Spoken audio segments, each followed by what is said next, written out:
ಬಿಟ್ coin ಪ್ರಕರಣಕ್ಕೆ ಸಂಬಂಧಪಟ್ಟಂಗೆ ಕಾಂಗ್ರೆಸ್ ಶಾಸಕನ ಮಗನಿಗೆ ಬಿಗ್ ಶಾಕ್. ಕಾಂಗ್ರೆಸ್ ಶಾಸಕ ಬಿಡಿಎ ಅಧ್ಯಕ್ಷ ಎನ್ ಎ ಹ್ಯಾರಿಸ್ಗೆ ಬೆಳಗ್ಗೆನೇ ಇಡಿ ಶಾಕ್ ಕೊಟ್ಟಿದೆ.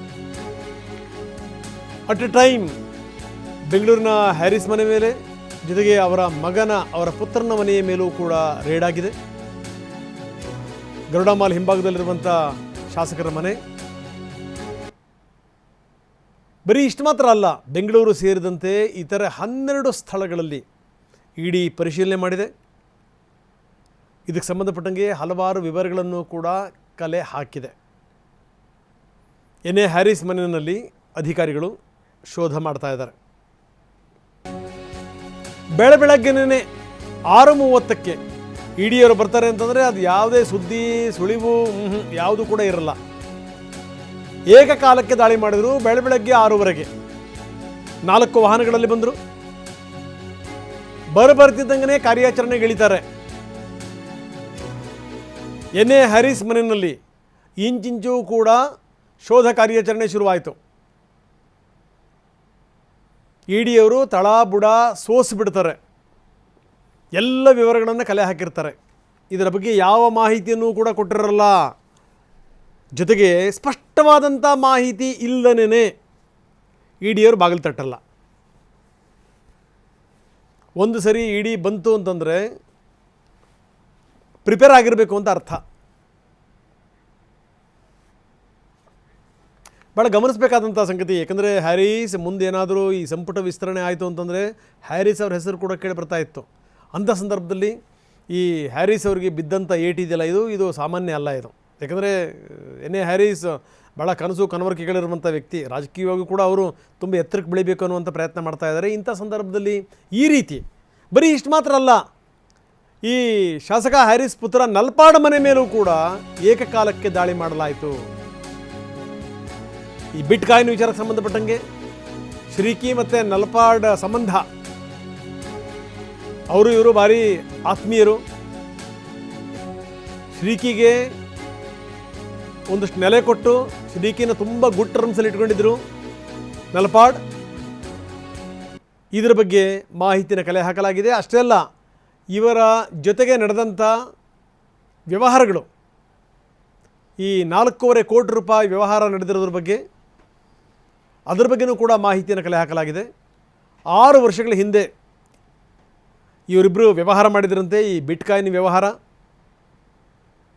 ಸುಮಾರು 4.25 ಕೋಟಿಯ ವ್ಯವಹಾರ.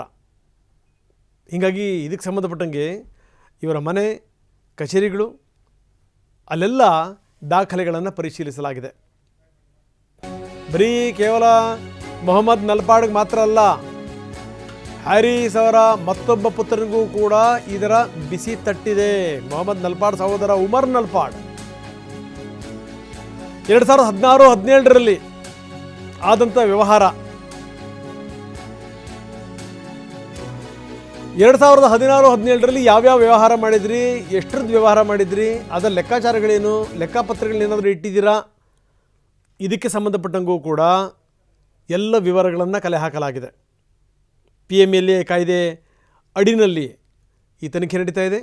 NDPS ಹ್ಯಾಕಿಂಗ್ ಕೇಸ್ಗಳು, ಅದರ ಬಗ್ಗೆ ಈ ದೊಡ್ಡ ಸದ್ದು ಮಾಡಿದಂಥ ಸಂಗತಿ ಇದು, ಸುದ್ದಿ ಮಾಡಿದಂಥ ಸಂಗತಿ ಇದು. ಈ ಬಿಟ್ ಕಾಯಿನನ್ನು ಇಟ್ಕೊಂಡು ಇದು ಯಾರ್ಯಾರ ಖಾತೆಗಳಿಗೆ ಕನ್ನ ಹಾಕಿದ್ರು ಏನು ಎತ್ತ ಹಿಂದೆಲ್ಲ ಈ ಬಿಟ್ ಕಾಯಿನ್ಗಳ ವಿಚಾರಕ್ಕೆ ಸಂಬಂಧಪಟ್ಟಂಗೆ ದೊಡ್ಡ ಚರ್ಚೆನೇ ಆಗೋಗಿತ್ತಲ್ಲ, ಅದರ ಮುಂದುವರೆದ ಭಾಗ ಇದು. ಅಂದರೆ ಈಗ ಯಾರ್ಯಾರ ಖಾತೆಗಳಿಗೆ ಕನ್ನ ಹಾಕಲಾಗಿದೆ ಏನು ಎತ್ತ ಅಂತ ಶ್ರೀಕಿದು ಇದರಲ್ಲಿ ದೊಡ್ಡ ಹೆಸರು. ಈ ಶ್ರೀಕಿ ಜೊತೆಗೆ ಯಾರ್ಯಾರ ಸಂಬಂಧ ಹೊಂದಿದ್ರು ಅವರೆಲ್ಲರನ್ನೂ ಕೂಡ ಈಗ ಸಾಲಾಗಿ ಈಗ ವಿಚಾರಣೆ ಮಾಡಲಾಗ್ತಾ ಇದೆ. ನೋಡಿ, ಹ್ಯಾರಿಸ್ ಮತ್ತು ಹ್ಯಾರಿಸ್ ಅವರ ಇಬ್ಬರು ಪುತ್ರರು ಕೂಡ ಸೇರ್ಕೊಂಡಂಗೆ. ಬರೀ ಇಷ್ಟು ಮಾತ್ರ ಅಲ್ಲ, ಹಕೀಬ್ ಖಾನ್ ನಿವಾಸದ ಮೇಲೂ ಕೂಡ ದಾಳಿ ಮಾಡಲಾಗಿದೆ. ಕೆ ರೆಹಮಾನ್ ಖಾನ್ ಎನ್ನಿದ್ರು ಕೇಂದ್ರದ ಮಾಜಿ ಸಚಿವರು, ಅವರ ಮೊಮ್ಮಗ ಈ ಹಕೀಬ್. ಜಯನಗರದಲ್ಲಿದೆ ಇವರ ಮನೆ. NMKRV ಕಾಲೇಜ್ ಹತ್ರನೇ ಇವ್ರ ಮನೆ ಇದೆ. ಅವರ ಮನೆಯ ಬಾಗಿಲನ್ನು ಕೂಡ ಬೆಳಗ್ಗೆನೇ ಅಧಿಕಾರಿಗಳು ತಟ್ಟಿದರು. ನಿಮ್ಮ ಬ್ಯಾಂಕ್ ಖಾತೆಗಳಿಂದ ಯಾರ್ಯಾರಿಗೆ ಹಣ ವರ್ಗಾವಣೆ ಮಾಡಿದ್ದೀರಿ ಏನು ಎತ್ತ ಅದರ ಕಂಪ್ಲೀಟ್ ಡೀಟೇಲ್ಸ್ ಇಟ್ಕೊಂಡೇ ಬಂದಿದ್ದರು. ನಾವು ತೋರಿಸ್ತಾ ಇದ್ದೀವಿ ಹಕೀಬ್ ಖಾನ್ ಅವರ ಫೋಟೋ. ಹಕೀಬ್ ಖಾನ್ ರೆಹಮಾನ್ ಖಾನ್ ಅವರ ಮೊಮ್ಮಗ.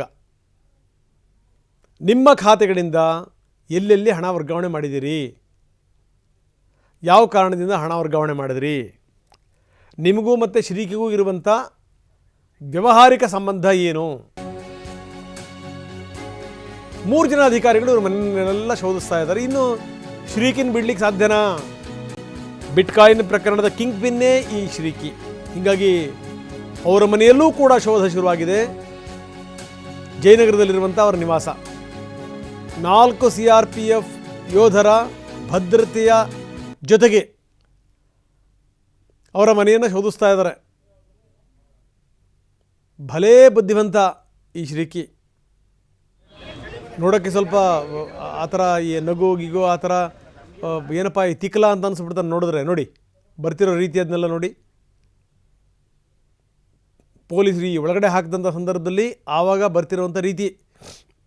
ಆದರೆ ಈ ಮನುಷ್ಯ ಏನಾದರೂ ಕಂಪ್ಯೂಟರ್ ಹಿಡ್ಕೊಂಡು ಕೂತ್ಕೊಂಡ್ಬಿಟ್ಟ ಅಂತಂತಂದರೆ ಯಾರ್ಯಾರ ಅಕೌಂಟಿನ ಜನ್ಮ ಜಾಲಾಡ್ಬಿಡ್ತಾನೋ ಹೇಳೋಕ್ಕಾಗಲ್ಲ, ಯಾರ್ಯಾರ ಅಕೌಂಟ್ನ ಒಳಗಡೆ ನುಸುಳು ಬಿಡ್ತಾನೋ ಹೇಳೋಕ್ಕಾಗಲ್ಲ.